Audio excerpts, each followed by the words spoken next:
I hope you're ready. This is going to be exciting.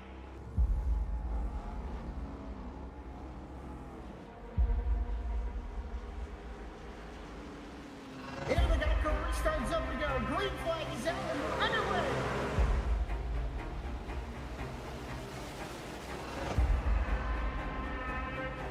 Just a few laps into this. Oh, the 37's getting loose. Oh, and he saves it. Oh, they're going 3 wide.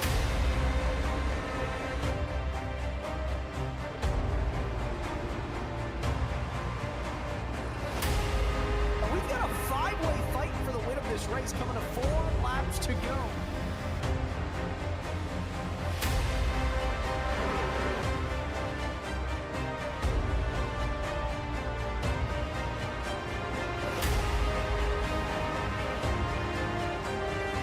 He's gonna win it here in spectacular fashion.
the championship. And, you know, here at New Hampshire, it's actually one of my favorite tracks.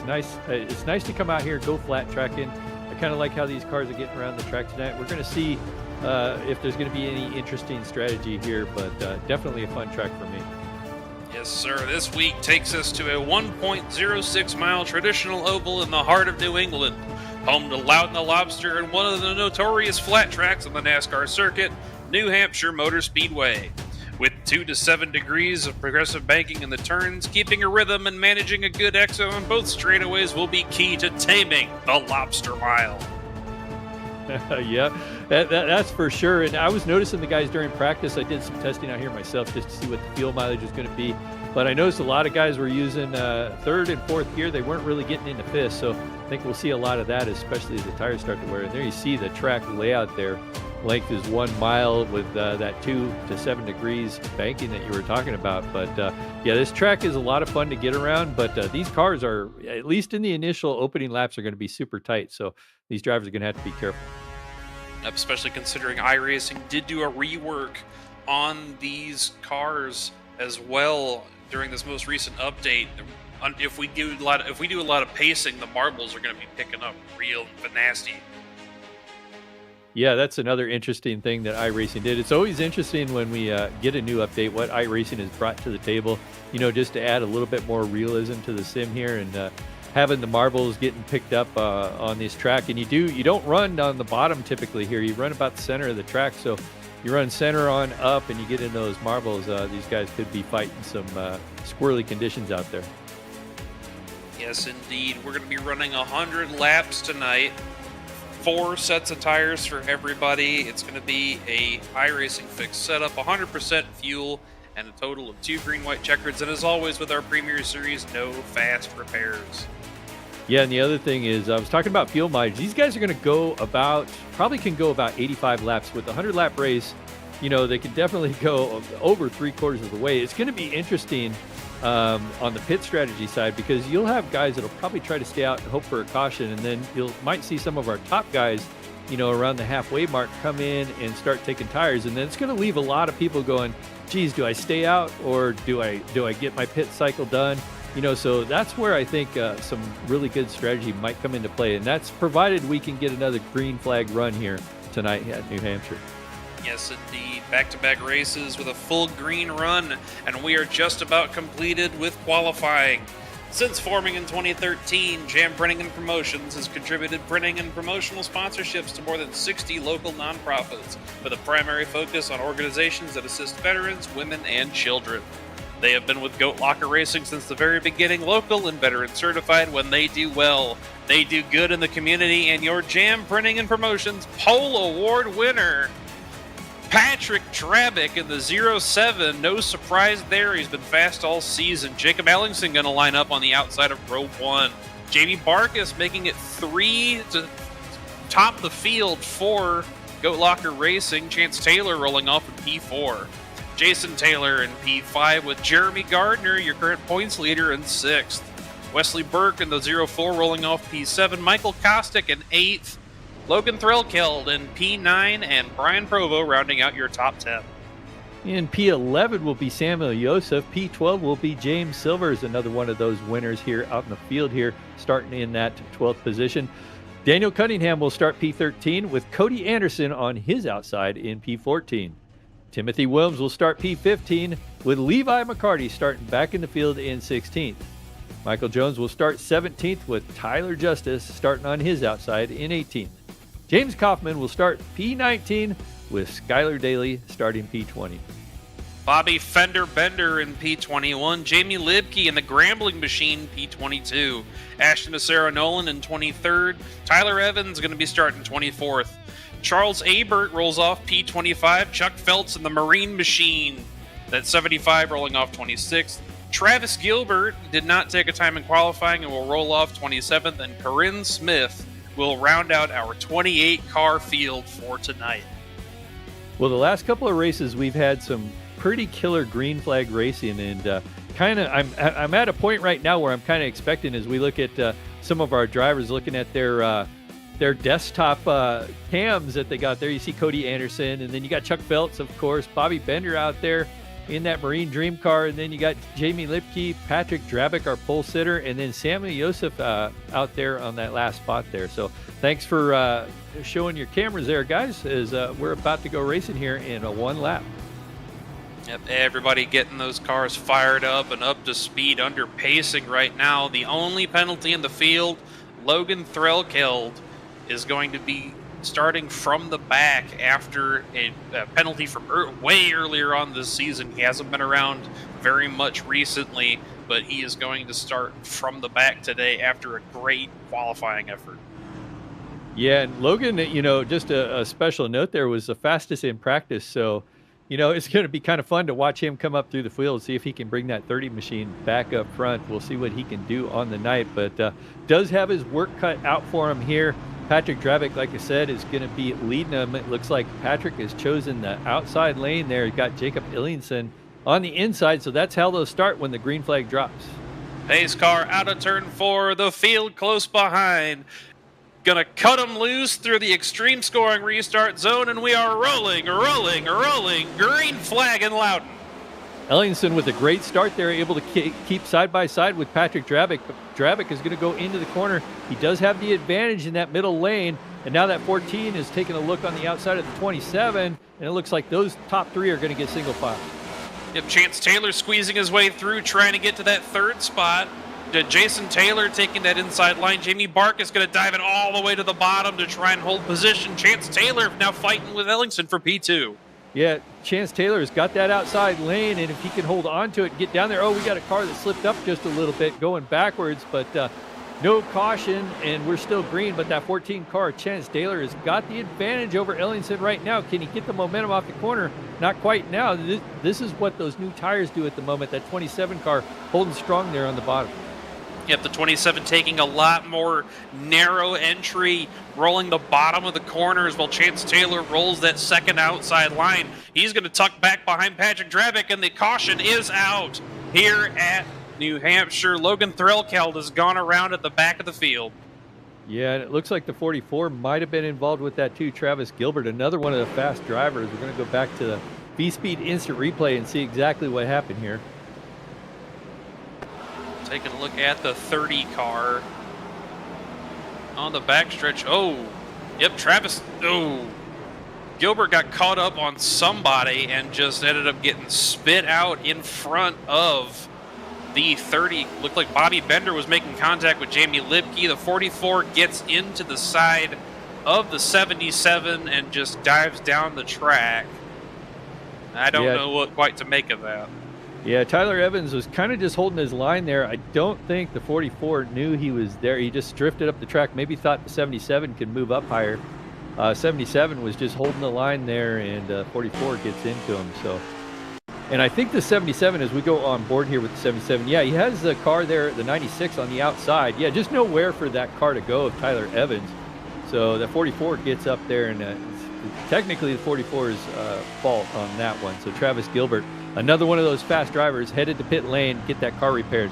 He's also got, looks like Logan Threlkeld, the 77's on pit lane, and Corinne Smith is out there in the 10 car, maybe getting that thing topped off, maybe looking at going the distance here if she can get the timing just right.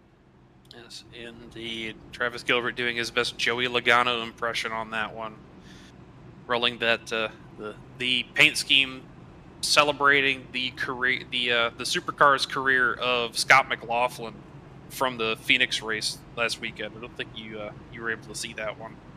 No, I didn't. I'm just sitting here thinking about fuel mileage right now, and what Corinne did, and some of those early takers on the pit road that had to get the damage repaired, and going to be able to get these cars topped off. And of course, we're running under caution, and like I said, these cars could go like 85 to 88 laps on a full tank of fuel. So right now we're closing in on that window of, we got we're only 5 laps in. 6 laps we'll come in, we'll take the green flag on the 6th lap. So they still probably need another caution or two, or maybe they can do a little bit of fuel saving during the run, but they're going to cut it close. I think some of these guys might be trying that strategy, but another caution is going to throw all that strategy right out the window.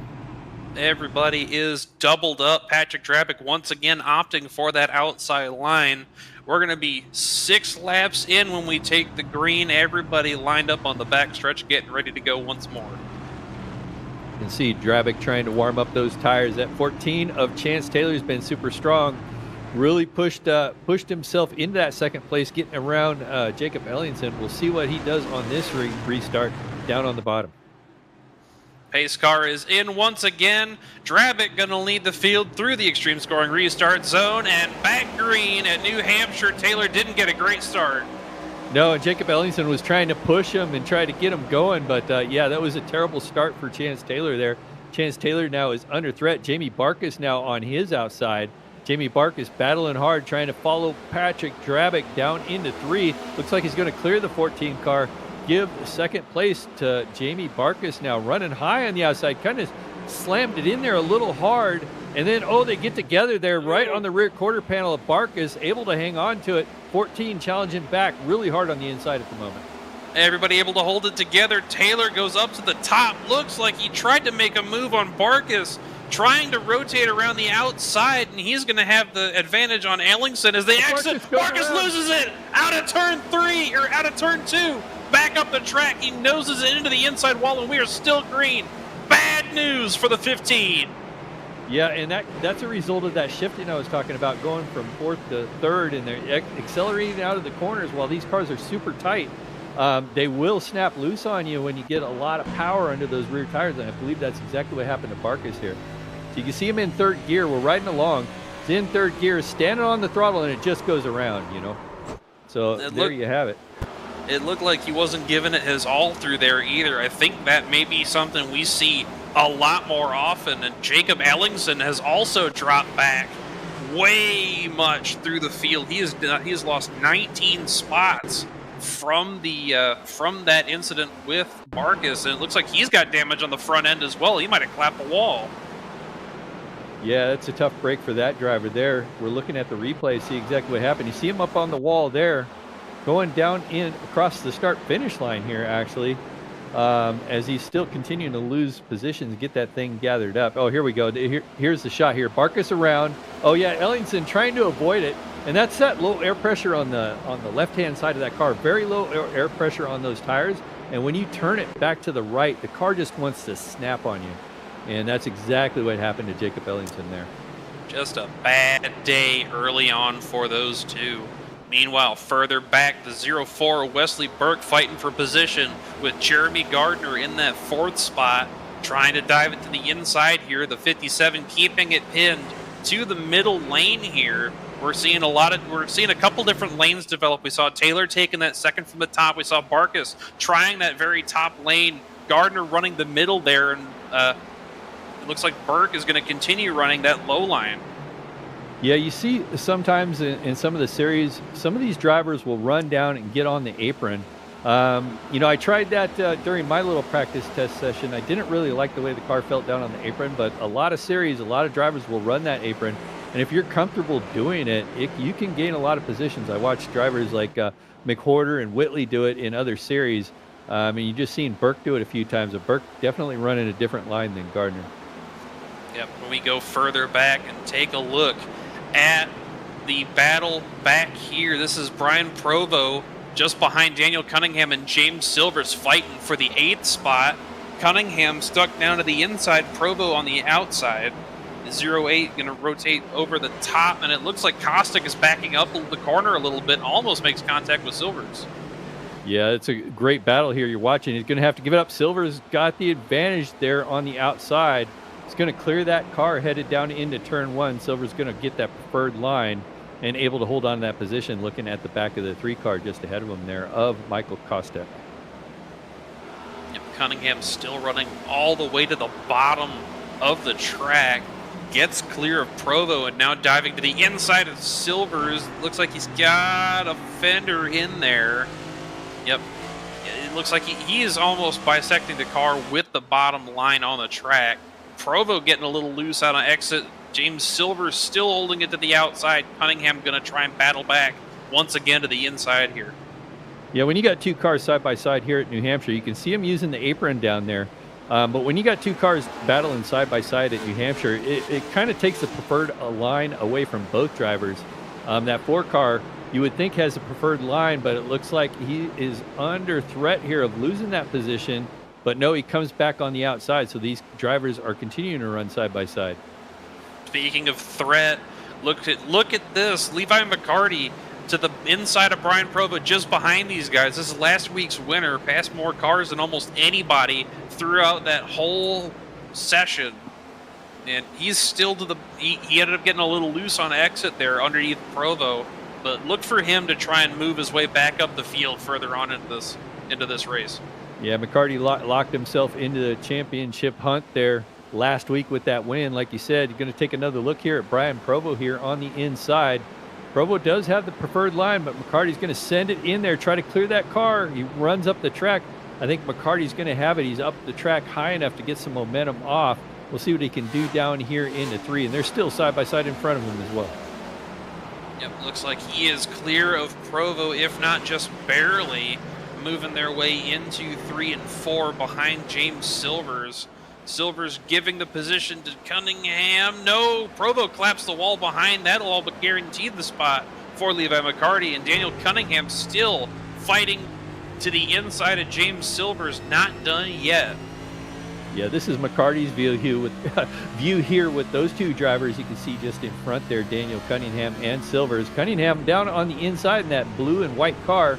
Silver's on the outside. McCarty's going to send it in really wide up there, out in the marbles we talked about at the top of the broadcast. And you can see that 4 car. Silver's trying to do the undercut, can't quite get it done. Cunningham gets that position. Now you got McCarty going to take a look at Silvers. Look there on the inside, on the outside once again. Yep, you can see some of it on McCarty's windshield. And there was a camera angle we saw during the replay of the caution, and you can just see it looks like hail. If you get too far up into those marbles right in front of that camera, it'll start throwing them everywhere. Look at it. Crazy. We currently went to Sammy Yosef now. Sammy Yosef there on the inside there, or on the outside. Looks like that's the 60 car, James Taylor. He's trying to get around there on the outside. Hasn't gotten around just yet. That's Jason Taylor. And those 2 cars are battling side by side at the moment. See who's got the better advantage going into 3. Yep, Samuel Yosef has stepped up his game in the latter stages of this season. We've seen him up in the front, and a lot of the series that he's run gets a big wiggle out of turn 4 there. That allows Taylor to slip by on the inside and retain that 5th position. If not, Yosef trying to go back around the outside, and I think he might have the momentum on exit to just keep it side by side. Yeah, and you can see him just pull in there. I think that Jason Taylor is going to have to tuck in behind. No, I think Jason Taylor just wants to run that lower line and able to charge back. And with these guys shifting like that, that allows a little bit of more momentum off the exit. But you see him fall in line there as they cross the start-finish line. Sammy Yosef is still holding on up to P5. Yep, up to P5, 6 positions gained. Levi McCarty only just ahead of him with 7 gained. Travis Gilbert battling back from the back, 7 positions gained. And then another car in the field, Chuck Phelps, is your biggest mover as of right now, running an 18th spot, but he has made up 8 positions and is trying to hold off Logan Threlkeld. Logan Threlkeld, the fastest driver in practice, as we look at Chuck Peg Leg Phelps there driving that machine around this track. You can see Logan Threlkeld just behind him there, closing in, going to look to the outside there, going to try to hang on to that position. Logan didn't quite send it in there, but Logan's going to have the advantage on the run off here. And you can see Logan carrying a lot of momentum in that 30 car, gets around Chuck Phelps, and now Chuck Phelps is going to give up another position there. Gives up the spot to Travis Gilbert, who takes over that biggest mover spot as he gets through, trying to follow Logan Threlkeld as he claps the wall. I'm not sure he's going to have too much damage from that one, but he needs to be careful, especially as we get further on these tires. Yeah, well, that machine's already got some scratches on it, so from that early incident when he got into the 77 there. So he is he's wearing out that wall there on the backstretch. So I think him and that wall are having a conversation all night long.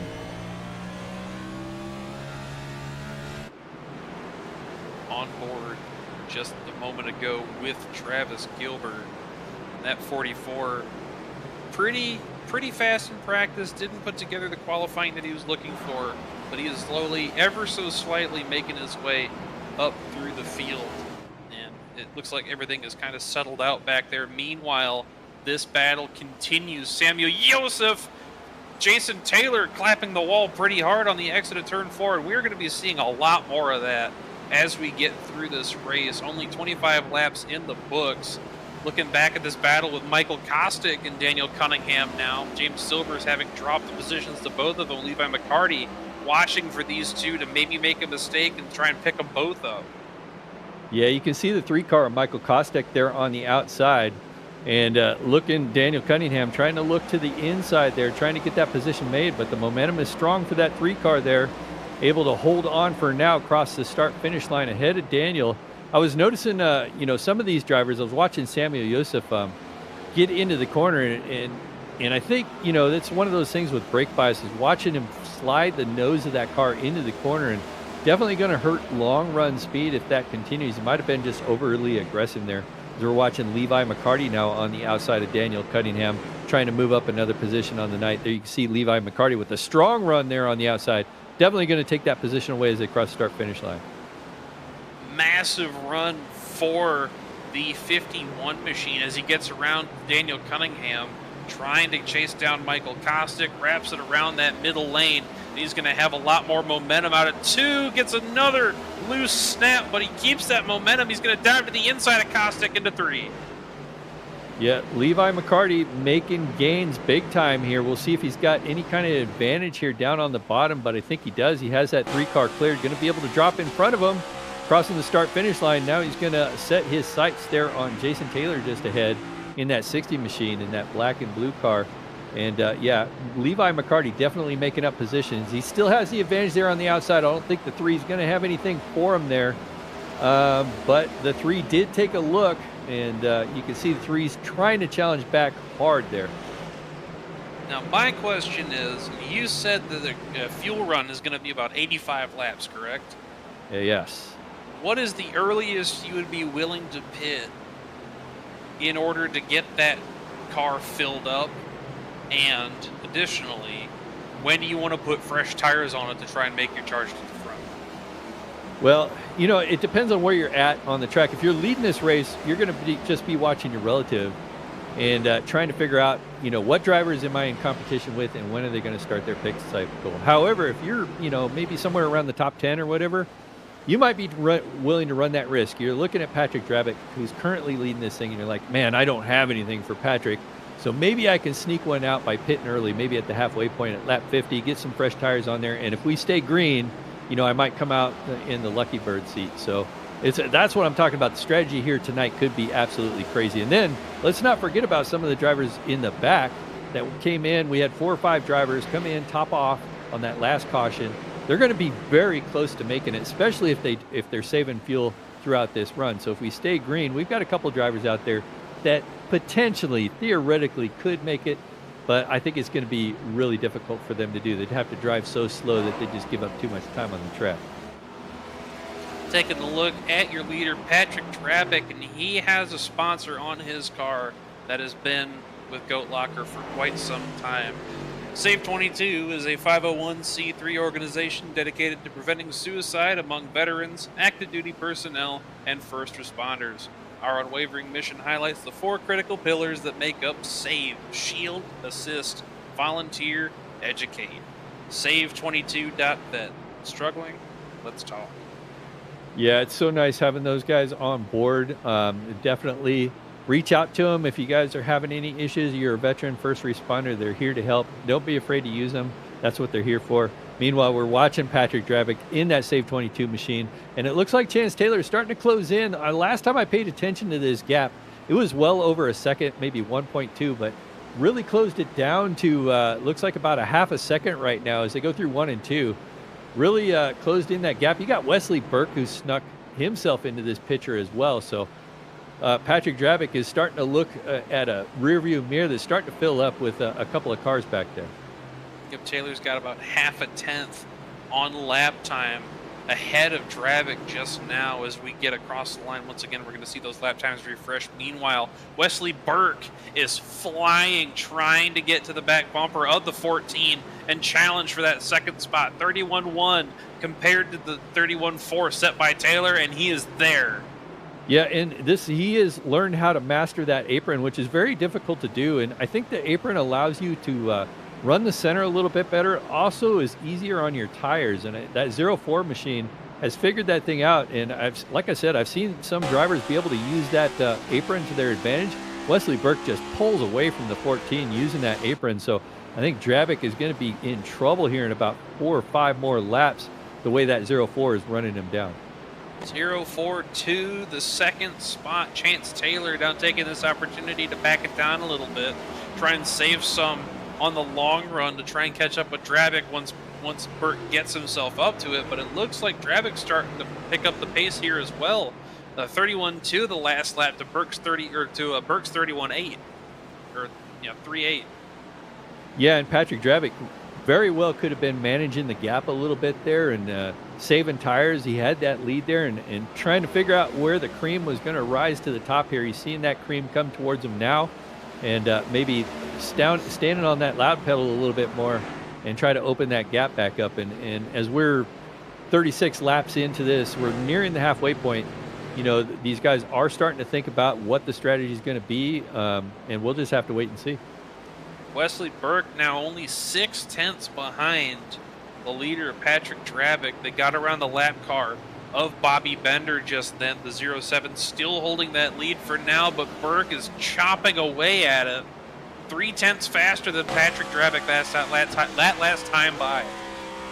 Yeah, I'm going to have to sit down and really learn that apron line, because it just, like I said, I've seen so many drivers use it and just be super competitive with it, and watching Wesley Burke get around this place.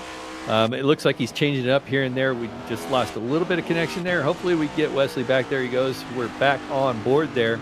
And you can see that gap there, just almost 3/4 of a second, slowly creeping in there. Not on the apron that time. We'll see what happens as we go into 3 and 4 here. But you usually swing it out about halfway up the track and then just cut it way down on the apron here on exit. But right now he's running. There we go. Now you can see him running that apron line, trying to get some advantage there on Dravik. But Dravik has opened that gap back up.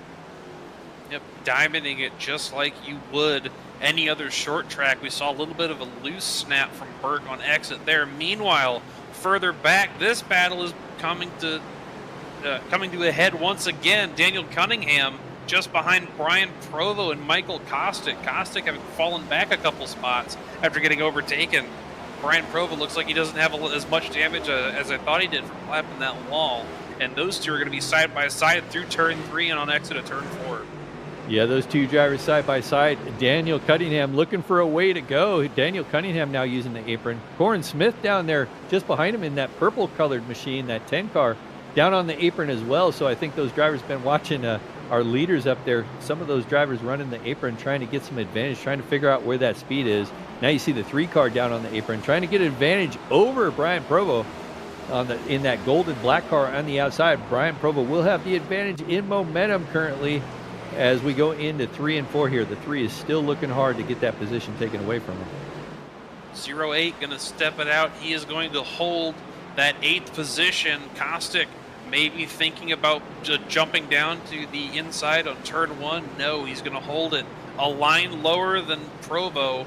And Cunningham just held it to all the way to the inside on the entrance of 1 and 2 down the backstretch now.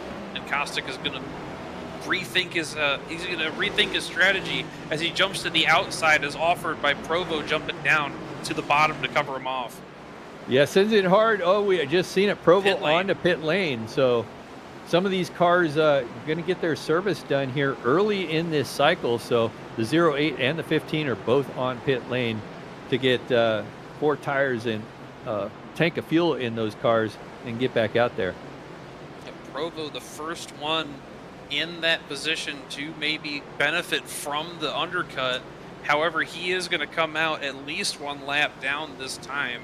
And let's see if this strategy works out for him. Taking all 4 tires, going to get it full up of fuel. And Jeremy Gardner now battling with Chance Taylor for that 3rd spot. And you see Gardner down on the inside.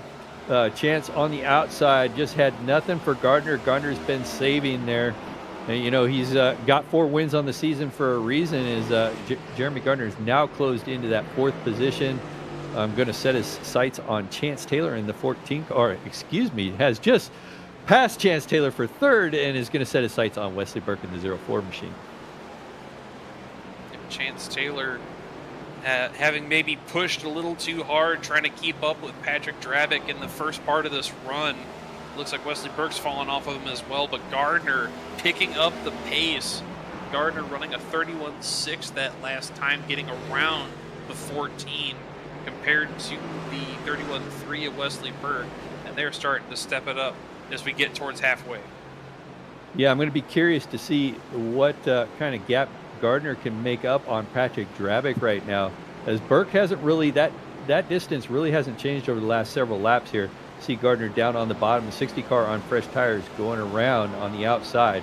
But so definitely some different pit strategy with some drivers pitting early versus we're not even to the halfway point. So, you know, it's a huge risk. I'm not sure what the thought process is. Maybe one of them will pull it off tonight. We could talk to him about it, but you can see that Gardner has gained. Actually, Gardner has lost a little bit of time to Patrick Drabick there. So Gardner, even though he's in the 3rd position, hasn't been able to gain on our leader there of Drabick. I'm thinking what the thought process is you get in, you're going to go a lap down, put the fresh tires on, make up that lap, and make sure that you are on the lead lap in case something else happens during this upcoming pit cycle. Drabick and the rest of the field that hasn't pitted yet are on 46-lap-old tires. Burke made some contact with the wall there. That's going to hurt his attempt to try and catch up to Drabick. But Jason Taylor was the first car to pit. He pitted 13 laps ago, and he has already passed the 3rd running car. He's going to be making it up to Burke, and possibly, before the pit cycle happens, up to Drabick to get his lap back. Yeah, and it's definitely a good strategy if that works out. You know, but if we stay green, it's going to be in pretty bad shape when these drivers do start heading to pit lane. And now that we're coming up on the halfway point, this is going to be the interesting thing right now. Patrick Drabick is, I mean, he's obviously got the strongest car out there. He's actually running away from the field once again, both running away from Wesley Burke and Gardner. So Drabick, you know, is going to set the tone for how this pit cycle is going to happen. And Gardner might be looking at it like, well, I haven't got nothing for Drabick, so maybe at the halfway point is where I'll make my pit stop. Drabick can stay out a little bit longer than everyone else, so Drabick kind of in the best position right here to lead in this race. 49 laps in the books. Patrick Drabick having led all of them to this point, and we're seeing that lap car, Jason Taylor, slowly closing in. Meanwhile, we got another car on pit road. That's Timothy Wilms trying to split this race in half. Yeah, and that's not a bad strategy. He's going to get the best bang for the buck doing this right in half. It's just, you know, if the caution comes out, this is where you get caught a lap down. But it's probably, if you're not having the greatest night coming in that 14th position, you're not having the greatest night you want to have, it's probably the best option. Come and split this race in half and see what you got. Wesley Burke, after slamming that wall trying to chase down Drabick, is now going to find his way onto pit lane and get that car serviced. Meanwhile, the 60 car is about to get his lap back of Jason Taylor. It's right on the back bumper of Patrick Drabick, going around there, getting back on the lead lap there on those fresh tires. Yep, and Drabick is starting to hit some more lap traffic just ahead.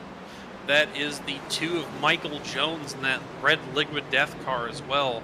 Jason Taylor does get his lap back. That puts him on the tail end of the lead lap, and he is at an advantage over everybody else that hasn't pitted yet. He might end up leading some laps if we go through the full pit cycle. Yeah, and that very well could be the case. We'll have to wait and see. Drabick down low. Oh, that's a different line than I've seen Drabick run, so I was thinking he might be headed to pit lane. But no, he's going to pass up, just letting the faster car, the 2 car, back on the outside. I don't think the 2 car has made his stop yet, so that's a surprising move. There we go. Drabick now back on the inside. More cars heading to pit road. We got Travis Gilbert and Charles Abert heading down. Those 2 taking it at lap 52. Patrick Drabick still having to deal with some of this lap traffic that might hold him up a little bit for a challenge on the exit of the pits if he stays too long in this groove. Yeah, there he goes. You can see him. He's headed to pit lane now, so almost a little over the halfway point. That's when these drivers are starting to elect to get this pit stop done. Now, if you're further back in the field, you know, some of these guys might say, well, I'm going to stay out as long as I can, maybe even to lap 80, 90, and hope to get a caution. And so that's what Dravic's got to be worried about, is getting caught a lap down now. And this is one of those strategy situations with as far as these guys can go on fuel. And the reason they can go so far on fuel is, you know, Loudon is one of those really interesting places where you spend more time in the corner than you do on the straightaway. So you're really off the throttle the majority of the time. So that's why these guys are able to go so far on a tank of fuel at this particular racetrack. Patrick Drabick getting his full service and exiting the pits, no penalty. So he is going to be good to the end.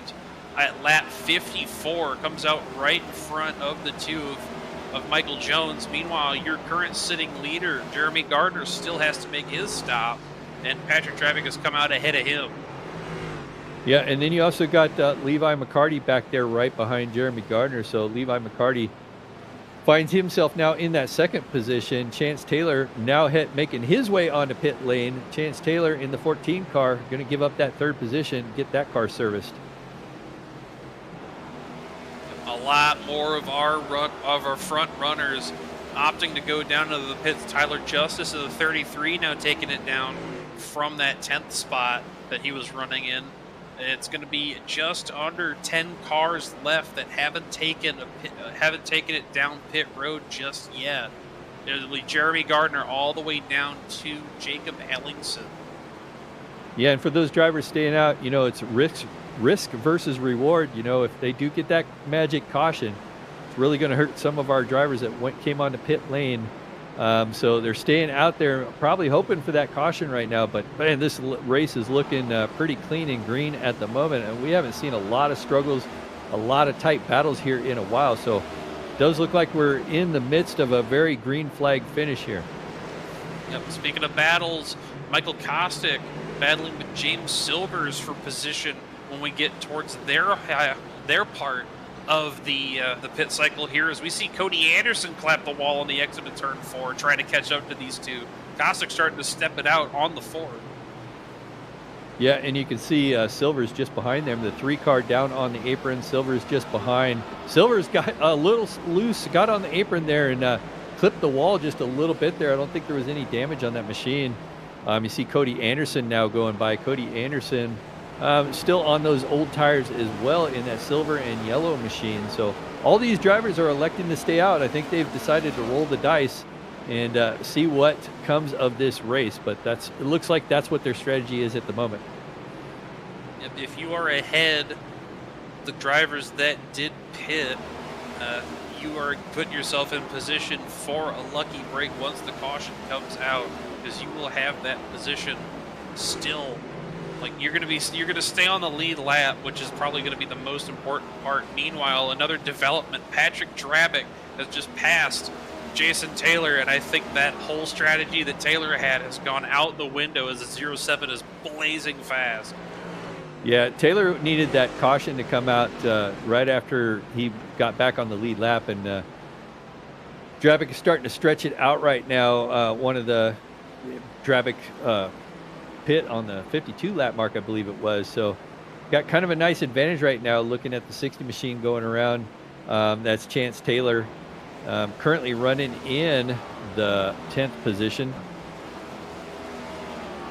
So these drivers, we still got, looks like we got some more fellas on pit lane. Kostak and Wesley Burke on pit lane. It seems like Wesley Burke, wasn't Wesley on pit lane earlier? Was there an incident? They were. That's Michael Kostak and James Silvers. No, okay. Yeah, no, I thought Wesley Burke was on pit lane there too. Might be a desperation dive from James Silvers that we see right here as Logan Threlkel got by. Daniel Cunningham gets by. James Silvers backs it down and gets it in just under speed. That looked like it might have been close. So it sounds like we're starting to lose tires. So, and I was noticing in that with the 4 car too, he was really pushing in the corners, really slow out there on those old tires. So I think these tires are really starting to give up. So if you haven't been managing your tires, that could be costing you dearly. And right now we got Jeremy Gardner still out on the track, Levi McCarty, Sammy Joseph, Cody Anderson, and it looks like Skylar Daly. None of those drivers have made their pit stops yet. I'm seeing the statistics come in. James Silvers, Bobby Bender, and Michael Jones have all lost a tire on that first run, just pushing way too hard to try and catch up to the cars in front and keep their lines going. And that's something we haven't seen all season. No, and as I mentioned at the top of the broadcast, these cars were really pushy in the corners. They just did not want to turn. And the only advantage you had was the downshifting into third, where you can somehow get the rear end somewhat loose on exit. And I think maybe some of these drivers that aren't doing the shifting, and to be honest with you, my lap times weren't that much different between leaving it in fourth and then downshifting to third. And I think for those drivers leaving it down there in fourth, as Jeremy Gardner's making his way onto pit lane, but I think for some of those drivers leaving it in fourth, it's just pushing that right front on that car just too hard. And that's why we're seeing these tires blow out. Yep, just using too much of that momentum to push on those tires, and that right front is just eating all of that weight from the car in the corners. Jeremy Gardner pulling into his stall. We saw another tire go down just before this. Tyler Evans ended up getting it to pit road safely as he had a meatball because of it. Samuel Joseph back in the pits just in the back of frame here. Well, Levi McCarty's now in the lead. Levi McCarty's elected to continue to stay out there, probably hoping with all these guys blowing tires that he needs somebody else to blow a tire so he can get that car in and serve it, because he is giving up tons of time out there by staying out.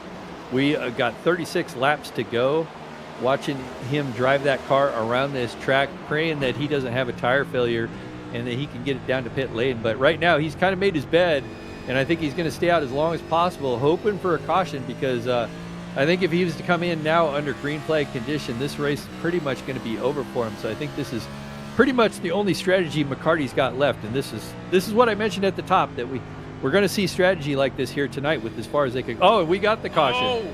We got the caution. Oh my goodness. We saw Cody Anderson pull it to pit road. Samuel Joseph slow on the front stretch. And this changes the outcome of this. This changes the outlook of this race as he lost it on exit of turn 3. Claps James Silvers. Wesley Burke barely avoids, and it looked like Tyler Evans made contact with the inside wall, avoiding the 24 spinning right in front of the start finish.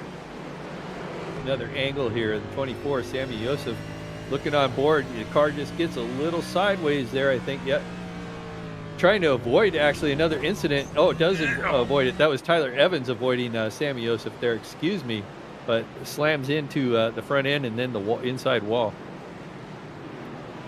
So that has altered the outlook of this race dramatically. Levi McCarty is going to hold the lead. He can pit if he wants to put fresh tires on it. Meanwhile, Jeremy Gardner is on fresh tires, having just taken his pit stop. He is on the lead lap, so he may inherit the lead from this if everybody else decides to come down. Patrick Dravick made his way back up to third. Wesley Burke was catching from second, and it looks like Levi McCarty is going to pull it down. We'll see if there are any other takers. Yeah, this is a must-do for Levi McCarty. He's got to come down pit lane. He's on old tires. He's been on those tires for almost 70 laps, so going to get this machine serviced, get some fresh tires on it. But this is the strategy that I was talking about. Levi McCarty needed this to happen. It did happen. You know, it looks like Jeremy Gardner elected to stay out. So Gardner was just in a couple laps earlier. So Gardner on a few laps older tires. Ellingson now on his way to the pit box. But that was a brave move there by Levi McCarty. Now Levi McCarty is definitely going to be a threat for the rest of this race. McCarty out in a timely manner. Wesley Burke takes it out of the pits ahead of the 07 of Patrick Dravick. Logan Threlkeld jumping all the way back to the 5th position as a result of that. Look at that. What a move there. So Logan Threlkeld started, like you said, started all the way in the back after that penalty. And he was talking to us pre-race about getting his way back up front, and was a little disappointed. Having the fastest car during practice, he was pretty disappointed to have to start there in the back. But finds himself up there in that 5th position currently, maybe making a challenge for the win here. But I got to tell you, Levi with a brave move by staying out there as long as he did. Going to be alongside Jeremy Gardner there for this restart. And Jeremy Gardner's on a little bit older tires. And you know, when we were watching Gardner, Burke, and Drabick, Gardner wasn't really running down Drabick either. So, you know, Gardner on those older tires might be at a serious disadvantage. Lights are out atop the pace car, and we're about to send him green flag racing once again. Yep, everybody doubled up once again. A lot of people took that wave around just then. I wonder if we might extend this for a lap just in case everybody needs to get set once again. And it looks like the lights are still out on the pace car. We're going to get going. Jeremy Gardner going to Pied Piper the field from the top lane as we are into the restart zone. And he is going to get a great start over Levi McCarty as we hit the stripe. Yeah, he caught Levi McCarty sleeping there, and that's going to allow Patrick Drabick to get that position away from Levi too. But Wesley Burke sends it in there on the inside. You know, McCarty's just, Burke around. Burke goes around. 3 wide, turn 1, out of turn 2. Burke hits the inside wall. Caution is out once again at Milwaukee. We're in New Hampshire. I did it again. Well, you know, it's a flat track, so nothing wrong with Milwaukee. Gonna go back. Wesley Burke really sending it down on the low line, but on cold tires there, I think that caught him off guard there, trying to run down on the apron. This is what I couldn't do on those new tires. And that just sends that 04 car down on the inside wall. They don't have a quick repair, so there's a slight bit of damage there on the right side of that machine. Yep, that barely bit of banking on the corners there, the progressive banking, it's like 2 degrees at the bottom there, made all the difference as we see Burke watching as McCarty didn't get a great jump, dives it down to the inside, splits the difference with that line on exit, and it just carries him all the way around as he tries to get the gas back in it.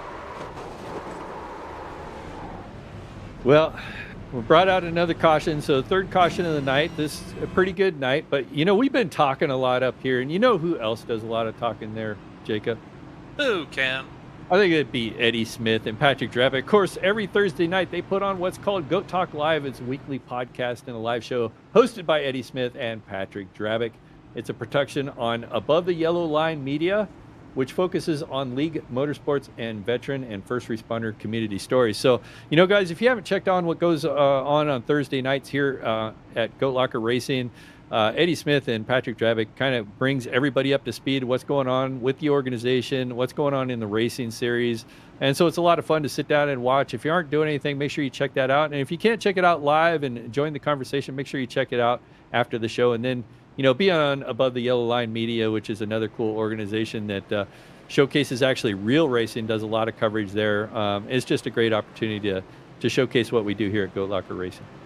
Yeah, very proud to have Goat Locker in the mix with all of the other shows that Taylor Kitchens has in Above the Yellow Line Media, and we are so good to have races like this to be able to be talked about on that show. And I'm sure this is going to be a big topic of conversation, especially considering Patrick Drabick is still in the running to win this thing. Yeah, Drabick out there on those brand new tires too. So McCarty didn't get a good start. Gardner got a heck of a start there. And I'm sure McCarty's going to watch this next one. I'm sure he'll get a better start, but he's going to have to depend. Looks like we're going to get the caution thrown an extra lap there as we get the field sorted out there. Looks like the 27 car of Jacob Ellingson isn't sure where he's supposed to line up. Jacob Ellingson being shown a lap down in the 23rd position. So I'm not sure if he thinks he's supposed to get a wave around, but something's going around. I think the officials are looking at what that 27 car needs to do here. Looks like he's going to head to pit lane. Yeah, it looked like he was coming out of the pits just as the pace car was coming through, so he was holding behind it. Just didn't want to take his, didn't want to get stuck a lap down, and yeah, I think we might have just. Well, he's definitely going to go a lap down. There. Yeah, he's going to go a lap down now. So unfortunate. Jacob Ellingson was pretty strong tonight. Had some struggles. We watched him slap the wall early in the race, but I think he's going to park that car and try again here next week. But meanwhile, Jeremy Gardner is going to start this field on the outside once again. Our pole sitter, Patrick Drabick, is going to start on the inside. You can't count out the 14 there of Chance Taylor and Levi McCarty just behind him. Taylor had a great run earlier, and McCarty's been fighting up through the field all night long. When we hit the line, we're going to be on lap 75 with 26 laps to go. Pace car is going to be taking them through 3 and 4 this time. Ken, why don't you take us back to green? Well, we're waiting for the pace car to drop on the pit lane here. And, you know, like I said, Gardner got a great start this last one. We'll see what he does this time. 14 tried to time it. Gardner held up the field just a little bit. 14 gets into the back. Still gets a great start there, but McCarty has to fall in fourth. Oh, the 14. Now Dravik on the back door. Gardner trying to take it 3 wide. 07 pushes up in the corner, makes contact with the 14, almost pushing him up into the wall. 07 going to try and get to the back bumper of the 57 machine. Taylor jumps it to the outside. Patrick Dravik moving to the inside. Taylor up into the wall. Both of them, Chance and Jason, into the corner at turn 3, both making contact with the wall. Gardner's still in the lead, and we are jumbled up through the mid-pack. Yeah, that mid-pack was doing exactly the same thing our leaders was doing. Everybody was fighting for position here at the end. We got a good old-fashioned shootout right now. Everybody trying to chase that 57 car, Gardner. But Gardner's on a little bit older tires. Older tires than, say, our top 10. So Gardner's going to do his best to hang on to this thing. Dravik in the 14 had just been going on it, but let's not count out McCarty. McCarty didn't get the greatest start on both those last starts, but he's back there waiting in the wings. Hasn't slammed it off the wall here. Oh, we're back under caution. Back under yellow once again as Jason Taylor has made heavy contact.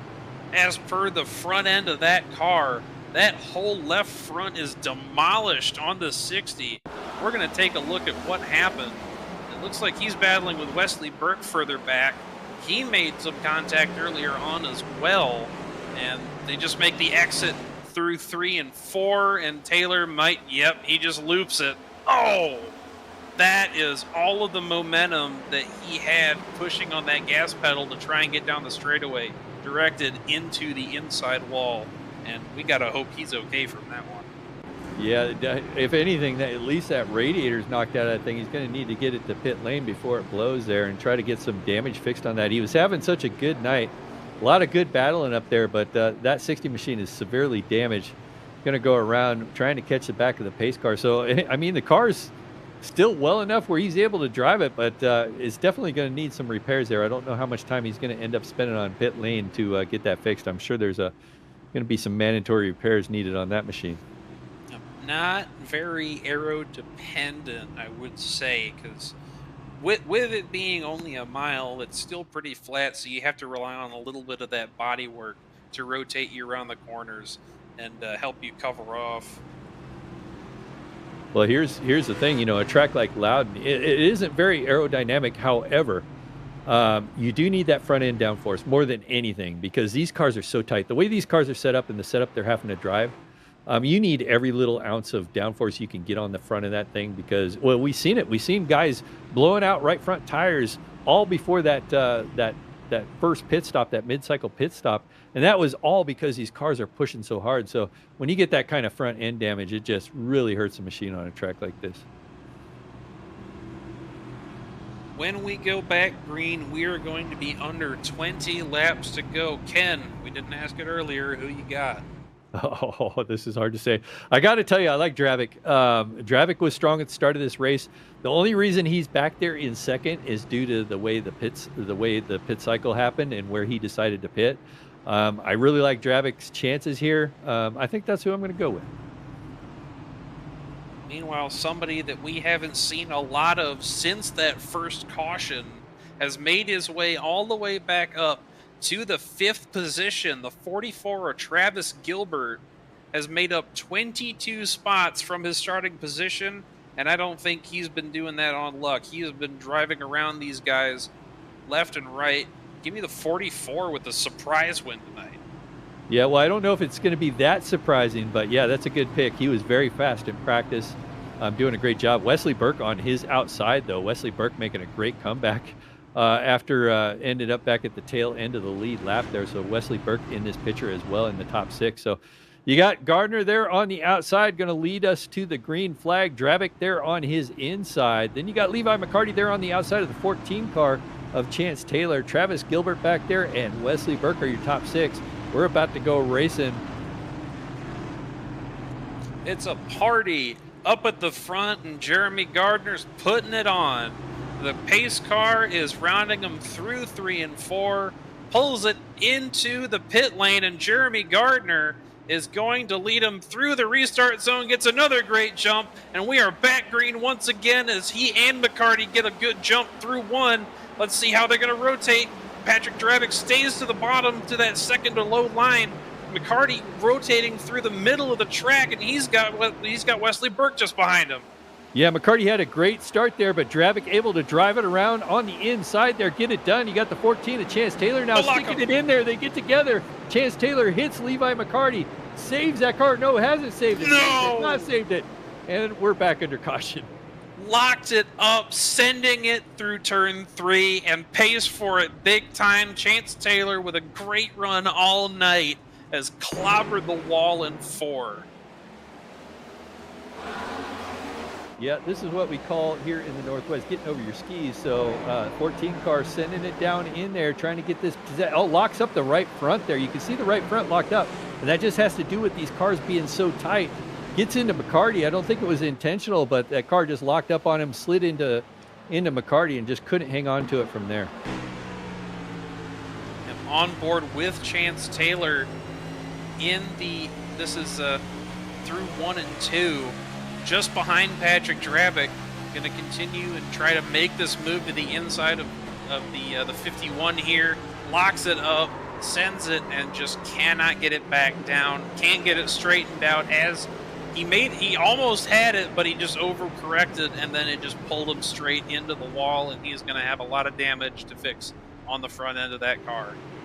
Another strong driver potentially out of this one. Meanwhile, we're looking at the 57 car up front, and this is what Jeremy Gardner really needed to see. Like I said, he's on a little bit older tires than the drivers behind him, so every time one of these caution comes out, he just gets another advantage to lead 3 or 4 laps before the drivers can catch back up to him.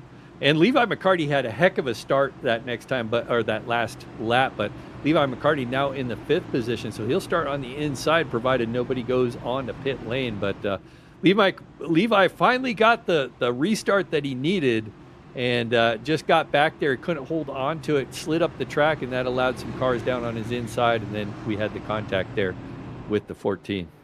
Well, Jeremy Gardner's loving it for a different reason. He's losing all his competition.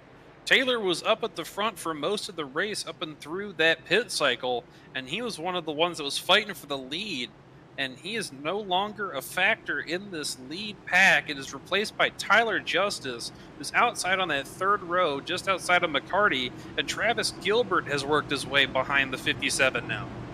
Yeah, and another driver there on the inside of your pick of that 44 car, Wesley Burke.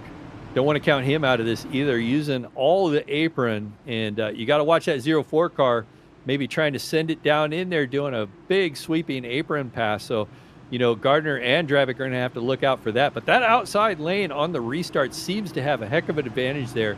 Dravic able to get around Levi McCarty there in the first couple of turns, but did suffer a not the greatest restart that he wanted to have. We'll see what he can do here this time. Curious to see if we'll see a push from the 44 as he's right behind our leader. See if he can try and time it right. The pace car leading him through turn 3, exit of turn 4, peels off into the pits, back into the restart zone once again, and we have 16 laps to go here at Loudon. And Dravic with a not so great start there once again. They're going to take it down on the inside, try to close back in on our leader Gardner there. Dravic now down on the apron trying to get an advantage there, but I think didn't like the way that car felt. That slowed him up. Wesley Burke now going to take it 3 wide down on the inside.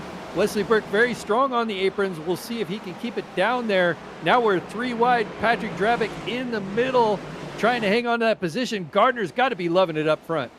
Burke almost door banging with Dravic diving it down to the bottom there. He's going to make another move to the bottom. Gilbert still up top. Patrick Dravic carrying that momentum with the second to low line. Almost door contact once again from Burke and Dravic. 3 wide throughout this entire lap that we just passed. I haven't seen anything like this all season. And we are still 3 wide. I haven't seen it either. Dravic trying to get the advantage right now. Got Wesley Burke clear at the moment. Got the 44 clear. Now Dravic's got both those cars clear, but loses a little bit of momentum. I'm losing my voice talking about this, but Dravic now He's got the advantage on the line. Burke gets into the 44. That's going to slow both those cars down. Levi McCarty now taking it 3 wide.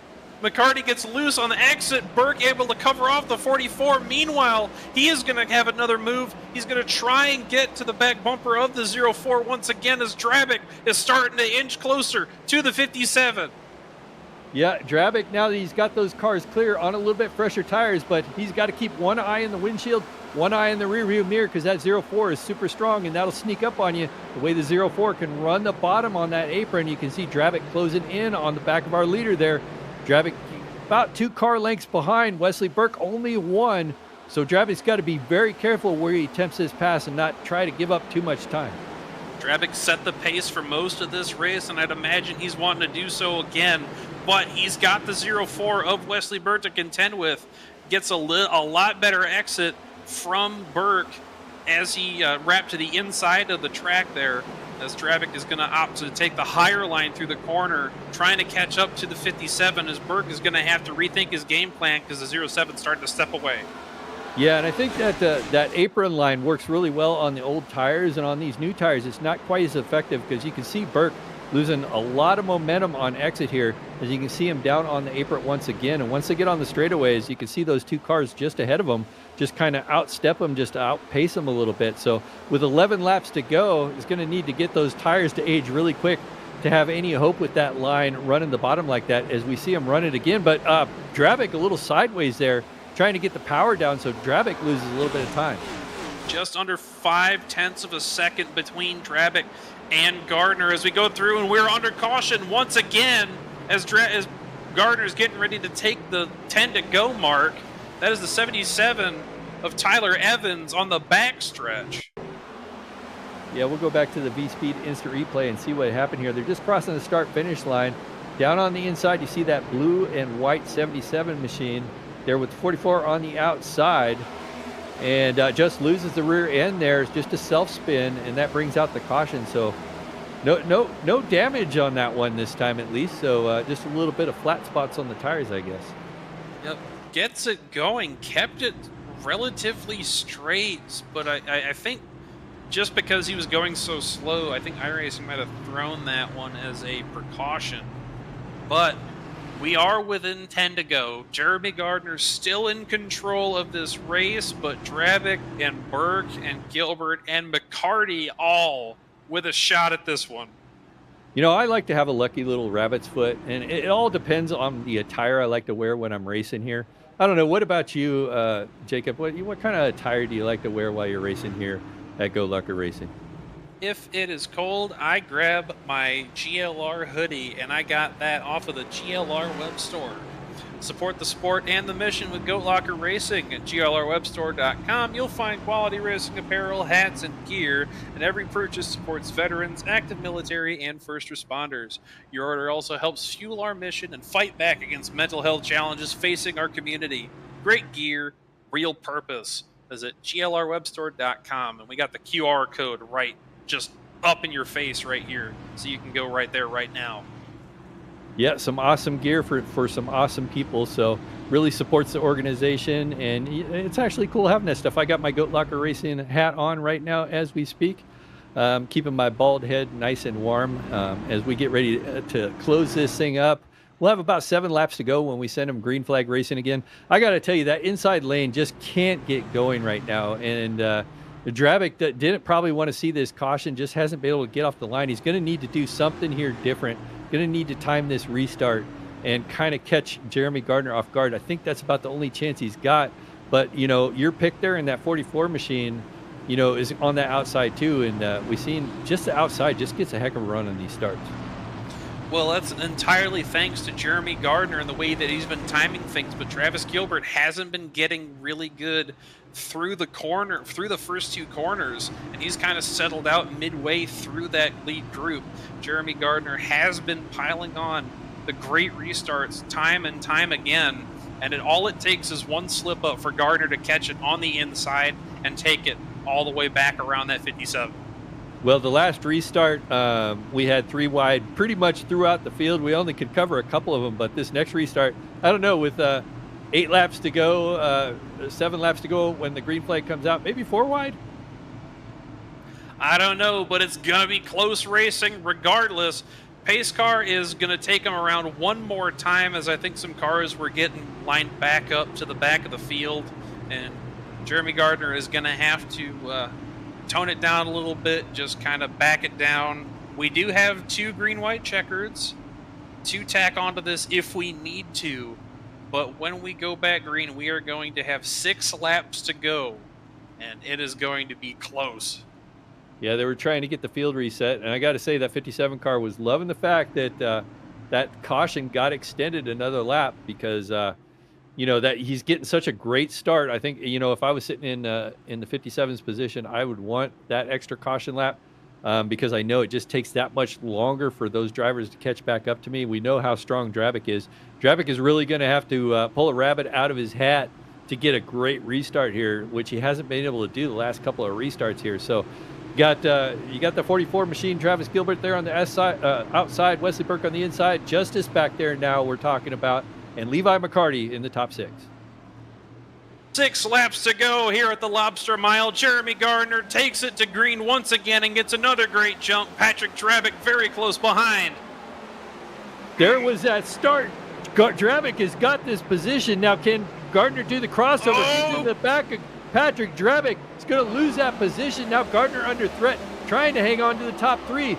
Wesley Burke down on his outside. The 44 looking on the inside. Nothing doing so far. Pushed up in the corner, Jeremy Gardner now fighting for his life to stay in the top 3. Wesley Burke around the inside trying to get position on him. Patrick Drabic jumps back out to the lead. Travis Gilbert in hot pursuit as they make their way down into 1 once again. 5 laps to go. Yeah, I think that caught Gardner off guard. Didn't get the start he wanted. Now McCarty now on his inside. Gardner slipping back. Maybe he's going to find himself just barely hanging on to the top 5 as him and Wesley Burke, Levi McCarty all try to duke this out for the last podium spot. McCarty pushing up a little bit into Gardner. That's not what he wants to see. Drabic starting to step out a little bit. Wesley Burke almost made the inside of Travis Gilbert through the exit of turn 4, and Gilbert is going to have that second spot, and Drabic is starting to step away. Yeah, you can see Wesley Burke now down on the apron trying to make that line work. These tires are a little bit older, and that's where that lower line seems to pay off. Wesley Burke trying to hunt down Gilbert for that second spot, but don't look now. Levi McCarty looking to his outside. Levi McCarty trying to get into that podium as we got 4 to go. 3 laps to go at the line, and Travis Gilbert is going to have to step it up to try and catch that 07 as he is starting to rotate that car like he did when he was Pied Pipering the field early on. Jeremy Gardner struggling to try and keep himself up further in this field. James Silvers to his inside, now door banging on the backstretch as they get their way into 3. Yeah, Silver's putting his name back into this picture, taking that position away from Gardner. Gardner just really slipping back. So, like I said, I think Gardner really got caught off guard, but Silver's now still fighting really hard on the inside. Gardner trying to keep that position, trying to keep as many positions as possible, trying to stay in that top 5. And we are going to be white flag, glove station, white flag next time by. Travis Gilbert under fire from Wesley Burke, and that leaves our leader to step it out all alone. 0.6 of a second over the 44. We see McCarty go a little bit wide there to try and get around the 04. Barney's got the grip on the white flag, keeps on waving, and he can't let go. It's 1 to go, courtesy of Glove Station. Patrick Drabic led the first half of this race, came in the pit cycle, found himself back a little bit. Had some terrible restarts, but that last street, when he needed it to count, he was able to get the power down, get ahead of Gardner, and he is checking out. For the second time this season, the 07 back in victory lane. Patrick Drabic rounds out of turn 4, and he is going to take the win and tame the Lobster Mile. Great job there for Patrick Drabic. You see him celebrating there with his victory camera, we'll call that right now, in his lovely Valvoline hat there for Patrick Drabic there. But Gilbert will finish second. Wesley Burke rounds out your podium. So Wesley Burke couldn't quite find his way around Travis Gilbert. So I guess, we did a good job here calling this one there, Jacob. Both our picks ended up in the top 2 at least. Cautions breed cautions, as the saying goes, and we definitely saw that. But it was a tight one down to the wire, and Patrick Drabic takes it home. When we get back, we will have your unofficial race results and an interview with your top 3 podium finishers as we watch traffic burn it down in Loudon.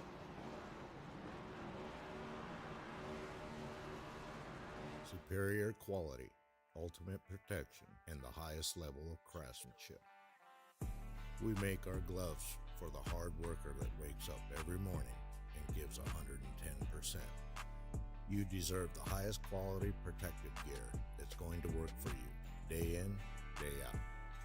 We know it can be tough deciding what companies to trust for your hard-earned money. It's all in our name.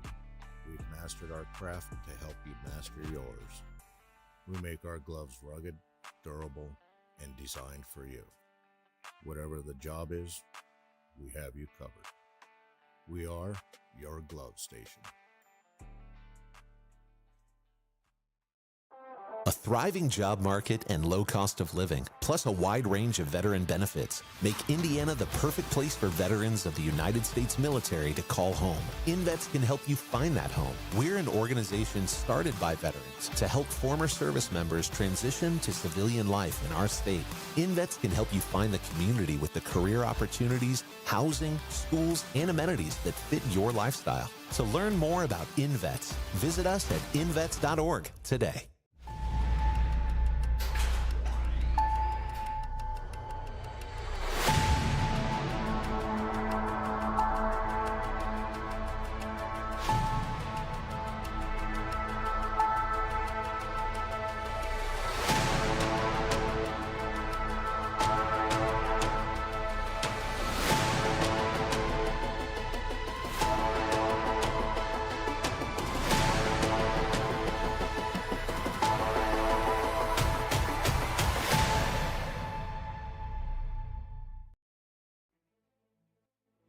We're back at New Hampshire Motor Speedway, and we have taken we're going to take another look at our finishing results from Loudon. Patrick Dravick started on pole after the late race pass on the restart, takes it home in P1. Travis Gilbert makes up 25 spots from the back of the field to finish in P2. Wesley Burke finishes on the 3rd spot of the podium. Levi McCarty with a great drive finishes 4th. Jeremy Gardner, after a late collapse, finishes 5th.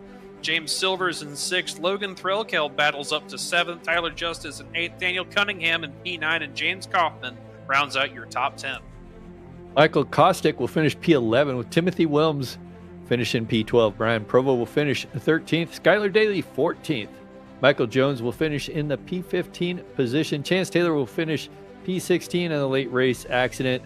Jamie Lipke will finish P17. And then the rest of these cars have finished one lap down or more. Taylor Evans will finish P18. Chuck Phelps will finish P19. Charles Abert will finish P20. Cody Anderson finishes 21st. Bobby Bender in 22nd. Corinne Smith finishes 23rd.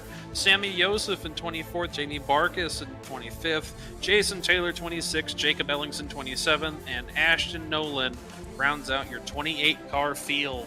And I am excited to speak to tonight's winner for the second time this season, Patrick Dravick. This is Jake Linke in the booth. You got a copy? Yes, sir. What a run you put on at the beginning of this one through that pit cycle. Take us through your strategy and how you kept it up front.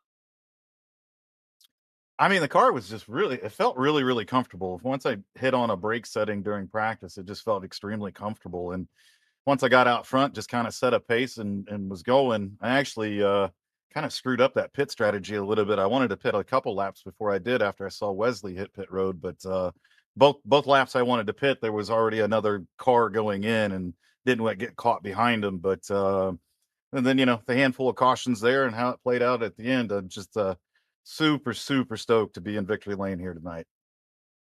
Yep, that late caution after the pit cycle shuffled the deck in your favor, kept you up front and competitive all night, and you put it on the top step once again. Who do you have to thank for putting you on the top step of the podium, sir? Well, I had an absolute blast racing with these guys here tonight. Jeremy Gardner was a whole lot of fun. I think I was 3 wide with Wes and somebody else to my outside. What an incredible group of drivers here tonight. Just had a phenomenal time. But I got to thank Cruisin Classics and Nasties. They've been with us since the very beginning, and they do a phenomenal job of just supporting us in everything that we do. Of course, Save 22, they're on the side of my car, and an incredible looking car that was designed by Harpoon Designs. And so, huge shout out to Harpoon Designs for making this car for me. It's a William Byron Valvoline, tribute kite car, and love running it. Lincoln Tech. We'll be set up at Lincoln Tech next Friday at the Indianapolis campus with our simulator and everything, showing a bunch of students what we're all about, interacting with the staff. Super excited for that. InVets in the Indiana Department of Veterans Affairs and above the yellow line. I'm gonna meet with Taylor next week. She's actually gonna break off a little time for me. I'm a little starstruck right now, so that's awesome. But thank you, Jacob. Thank you, Ken. Thank you, Eddie, for all you guys do calling these races. It was a whole lot of fun, and again, so super stoked to get this 07 Save 22 Chevy Camaro in victory lane here tonight. Patrick Dravick got his own little victory tour planned over the next week. Thank you for your time. Congrats on the win. We'll see you at Auto Club. Thank you. All right. Well, I guess it's time to talk to our second place finisher, Travis Gilbert. The Ken Huber in the booth. You got a copy. I do, Ken. How's it going? Oh, it's going great. Even better for you tonight. What a move you made tonight. You started in the 27th position. You didn't take a qualifying time. Walk us through, basically your entire race tonight. Well, first, I'd like to apologize to the 77 and the 96. Had no idea we were three wide off of turn two there to cause the first caution. Didn't had like it was just far enough offset the way the corner worked. The spotter didn't let me know that we were three wide until off of it, and I apologize for that. I apologize to Tyler and Bobby Bender for that. Hate to get involved in an incident. So that put us behind right off the rip there, Ken. We were had over a minute's worth of damage, and the front right and the left front were caved in pretty good. And it was a long race there before a caution came out. We got down to like 25 seconds worth of damage fixed, but it was still plowing.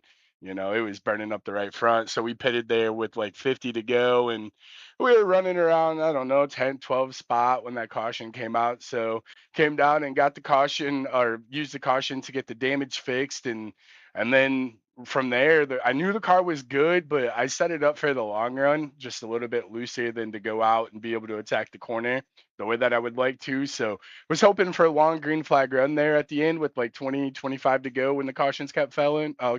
So nonetheless, so I'm really extremely happy to bring home the 44 and a second place finish, starting 27th as you noted, and getting into that early race incident there with the 77 and 96. No fault of their own. I just didn't know that we were three wide. So again, I really apologize for that. That sucks to them and to my team having to repair all the damage. Just you know, usually I drive for Bet the Track, so it's their motto is battling PTSD one lap at a time, and we believe in never giving up. So tonight was a perfect example of that, where we just kept fighting and the right opportunities. I think we restarted 10th and came out fifth on one caution because a guy overdrove turn three and wiped two of them out. So that No, you, good. No, I was going to say that was a pretty good synopsis of your night tonight, and I got to tell you, probably when you watch the broadcast back, you can see I called you out for that incident, and I've had that happen before, where the spotter doesn't let you know you're three wide, and unfortunate, but what a heck of a drive back up front there. I mean, you were challenging for a win there, so hats off to you. Who do you have to thank for getting you this second place finish tonight? I have some really great teammates over at American Outlaw Racing, Ray Lane, Kyle Diaz, Rob Roth, Chris Roth. They always put in work with me, especially Ray and Kyle lately, now that the seasons are really starting to get going. So just their data, their input, racing with them, I really appreciate everything. Ray's so fast. And I appreciate the Goat Walker League for allowing me to come over and race in the Cruisin Classics Cup Series. And it's been really good competition. Jeremy Gardner's really fast. Patrick Drabick. You got Jamie Barkis. Just a lot of these guys are good to get to know, to run with them for the first time. And I know that they're fast, and just being able to come out and prove myself and be able to work my way through the back and come up to the front. My mom, she knows that I've been doing this for a long time. So I appreciate her for watching. My nephews, Branson and Lucas, and my friends Terry and Tweet, they're down on vacation. And my girlfriend Cecilia, when we watch this back together, I appreciate her for supporting and being a part of my life. She's a God blessing, and I appreciate her. And then just Vet to Track, Jim Whittam. Go visit www.vettotrack.org. It kind of fits along with the Goat Walker. We're always representing veterans and trying to get them away from PTSD. So that I appreciate. Jim's been I deployed with him, so he's a great guy, and he's doing a lot of this nonprofit, not for profit organization stuff out of his pocket. So also Combat Rush is another one that I've been working with that works with veterans, trying to get them away from PTSD, get them into dirt race cars at the track. We're doing track rentals and stuff like that. Same with Vet to Track, but it's with motorcycles and the AMA motorcycle circuits. So go visit vettotrack.org and look up Combat Rush on Facebook and on TikTok. And then I'd just like to thank you guys for putting on a great show. V-Speed, I know, is broadcasted in a lot of different leagues throughout the week and even on today. So appreciate you, Ken. This, I think, the first time we've had an interview. So looking forward to many more to come. Yeah, I am too. And congrats to that second place finish. We'll see you next week. Appreciate you. Thank you. You guys have a God bless week. And last but not least, I have the privilege of talking with our third place finisher, the one guy that we saw making that apron work all day long, Wesley Berg. This is Jake Linky in the booth. You got a copy? Yes, sir. We like highlighting drivers that are able to make great use of alternate lines, be it with the extreme outside line being put to use by Levi McCarty, somebody taking that middle line and rotating with it like Patrick Dravick did all night. But I think you were maybe one of two drivers that we saw taking that apron as low as you did, and you were the one that put it best to use. Is that something you've been practicing a lot?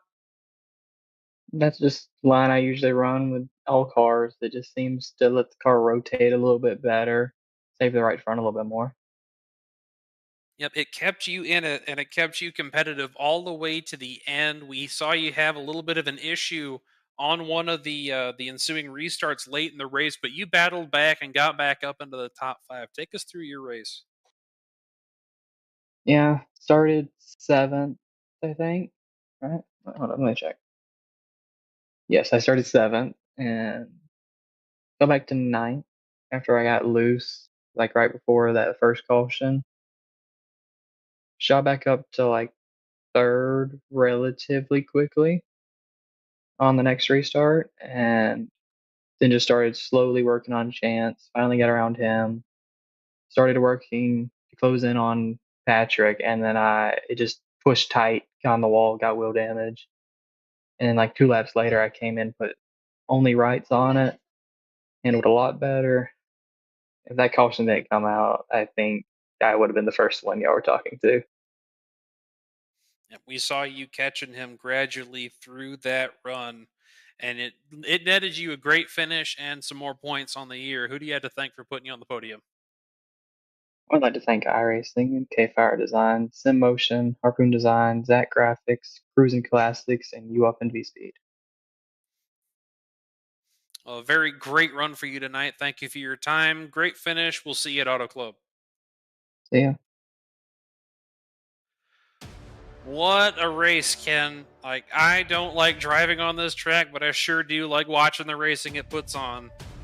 That was a heck of a race. And you know, as we're getting closer to the championship battle here, we've only got 4 different winners. So everybody 5th on back in the points are kind of trying to fight their way in right now. So, you know, Dravick with 2 wins, Gardner with 4 wins, Levi McCarty with a win, and James Silvers. Those guys are locked in. And then you got a pretty close points battle in the back as we head to Auto Club. You can see we're only 2 races away from that magic Bristol race, which is going to be the first race of our championship series.